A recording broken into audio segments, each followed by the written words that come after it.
hadir di sini. Roh Kudus, ku mengasihimu. Kau lembut, kau manis, kaulah penghiburku, penolongku, diutus Bapa-Ku. Roh Kudus, kau hadir di sini. Roh Kudus, ku mengasihimu. Kau lembut, kau manis, kaulah penghiburku, penolongku, diutus Bapa-Ku.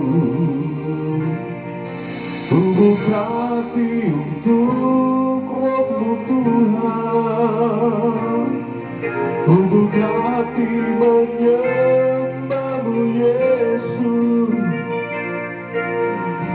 Jamahlah kami, penuhi kami dengan kuasa Allah Maha Tinggi. Tubuh hati untuk Roh-Mu Tuhan, tubuh hati menyembah-Mu Yesus. Jamahlah kami, penuhi kami dengan kuasa Allah Maha Tinggi. Jamahlah kami, penuhi kami dengan kuasa Allah Maha Tinggi.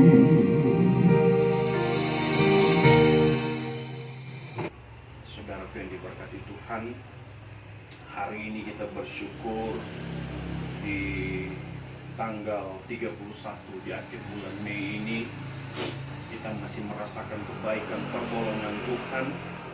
Dan sebagaimana yang diketahui oleh banyak orang sesuai dengan kalender yang kita pegang, hari ini adalah hari kita merayakan pencurahan Roh Kudus, yaitu hari Pentakosta. Bagi semua orang yang pernah terjadi, yang dialami oleh murid-murid, oleh umat Tuhan pada waktu itu, dan juga masih dialami oleh kita sampai hari ini. Melandasi pertemuan ibadah kita hari ini, saya mengajak kita tundukkan kepala, kita berdoa. Mari berdoa. Kami bersyukur kepadamu ya Tuhan, Engkau sungguh baik, sangat baik, teramat baik dalam hidup kami. Hari ini kami merayakan hari pencurahan Roh Kudus, di mana Engkau telah bangkit 40 hari Engkau ada di dalam dunia. Dan setelah itu Engkau naik 10 hari berikutnya Engkau curahkan Roh Kudus, sehingga kami merayakan hari Pentakosta, hari ke-50 setelah Engkau bangkit. Kami bersyukur Bapa di sorga, hari ini kami rindu belajar sesuatu yang baru. Itu sebabnya hamba-Mu tidak ada apa-apanya di hadapan Tuhan. Hamba-Mu hanya alat yang Tuhan pakai untuk memperlancar, memperlebar kerajaan sorga. Sembunyikan hamba-Mu di balik kaki salib Tuhan, dan umat-umat-Mu yang mendengar kabar baik ini, Tuhan kiranya memberkati lebih khusus Tuhan gereja penyebaran Injil Eklesia, di mana di dalamnya ada umat-umat-Mu yang kami belum sempat bertemu, bertatap muka dalam persekutuan ibadah. Tapi kebenaran firman ini akan memberkati hidup mereka lewat urapan kuasa Roh Kudus. Terpuji nama-Mu, ini doa kami. Bersyukur kami siap sambut firman-Mu. Hanya di dalam nama Yesus kami berdoa. Haleluya. Amin. Puji nama Tuhan. Saudaraku yang diberkati Tuhan, kita percaya bahwa Roh Kudus sudah dicurahkan bagi orang-orang percaya pada waktu itu, pada kurang lebih 2000 sekian tahun yang lalu, lebih khusus bagi murid-murid yang ada, yang tinggal di Yerusalem. Nah, pelajaran apa yang akan kita pelajari hari ini dari kisah pencurahan Roh Kudus yang dicurahkan oleh Tuhan pada hari yang mana sudah dijanjikan oleh Yesus waktu Ia ada bersama dengan murid saat Ia hendak naik ke sorga. Saudaraku, kita akan belajar kebenaran firman Tuhan. Buka Alkitab kita di dalam kitab Kisah Para Rasul pasal yang kedua. Kisah Para Rasul pasal yang kedua, ayat yang pertama sampai ayat yang ke 8, saya akan membacakan bagi kita semua, saudara akan mendengar dengan seksama Kisah Para Rasul pasal 2 ayat yang pertama sampai ayat yang ke-8. Demikian firman Tuhan dengan judul Pentakosta. Ketika tiba hari Pentakosta, semua orang percaya berkumpul di satu tempat. Tiba-tiba turunlah dari langit suatu bunyi seperti tiupan angin keras yang memenuhi seluruh rumah di mana mereka duduk. Dan tampaklah kepada mereka lidah-lidah seperti nyala api yang bertebaran dan hingga pada mereka masing-masing. Maka penuhlah mereka dengan Roh Kudus, lalu mereka mulai berkata-kata dalam bahasa-bahasa lain, seperti yang diberikan oleh Roh itu kepada mereka untuk mengatakannya. Pada waktu itu di Yerusalem diam orang-orang Yahudi yang saleh dari segala bangsa di bawah kolong langit ini. Ketika turun bunyi itu, berkerumunlah orang banyak. Mereka bingung, karena mereka masing-masing mendengar rasul-rasul itu berkata-kata dalam bahasa mereka sendiri. Mereka semua tercengang-cengang dan heran, lalu berkata, bukankah mereka semua yang berkata-kata itu orang Galilea? Bagaimana mungkin kita masing-masing mendengar mereka berkata-kata dalam bahasa kita sendiri, yaitu bahasa kita yang kita pakai di negeri asal kita. Saudara yang diberkati Tuhan, kalau kita pelajari, saudaraku, dari konteks pembacaan kita, yaitu hari di mana Roh Kudus dijanjikan itu sudah dicurahkan bagi murid-murid Tuhan pada waktu itu, kita perhatikan ada banyak hal yang menjadi respon atau reaksi dari orang-orang yang melihat pencurahan Roh Kudus bagi murid-murid. Saudara itu, kalau kita perhatikan mulai ayat yang keempat, ayat ini berkata, maka penuhlah mereka dengan Roh Kudus, lalu mereka mulai berkata-kata dalam bahasa lain. Saya rindu memberikan pengajaran bagi kita semua, saudara yang diberkati Tuhan. Waktu Roh Kudus dicurahkan bagi murid-murid, mereka berkata-kata dengan bahasa-bahasa lain. Artinya apa? Bahasa dari daerah yang lain yang tidak mereka mengerti, mereka mampu berkata-kata oleh karena Roh Kudus turun atas mereka. Sehingga reaksi orang yang melihat pada waktu itu, mereka bingung. Kenapa mereka bisa berkata-kata sementara mereka bukan dari daerah kita?